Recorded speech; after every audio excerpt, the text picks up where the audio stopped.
para gobernar. Y yo quiero gobernar Extremadura, porque es el encargo que tengo de los ciudadanos. Yo no sé qué va a pasar en las próximas semanas. Ya he dicho que voy a ser muy respetuoso con el proceso de Izquierda Unida. Yo no voy a opinar sobre él. Ellos tienen sus normas y por lo tanto ellos deciden sus procedimientos.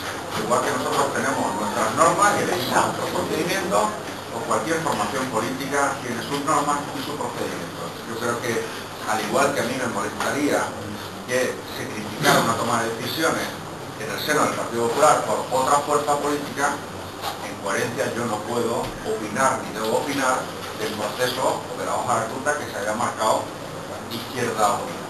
Lo que sí tengo claro es que a partir de esa toma de decisión y de quién se ha investido presidente del gobierno extremeño, yo siempre me voy a considerar, si me dicen que no puedo ser el presidente de los extremeños.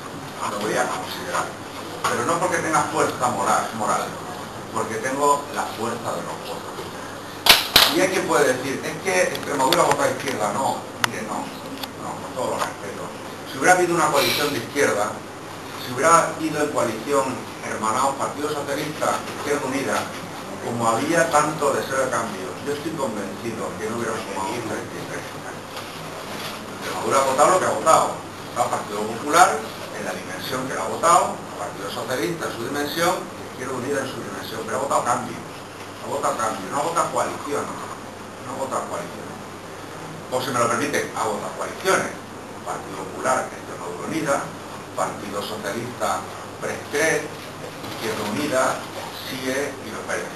Esas son las tres coaliciones que se han votado, pero no se ha votado otro ejercicio de decir izquierda.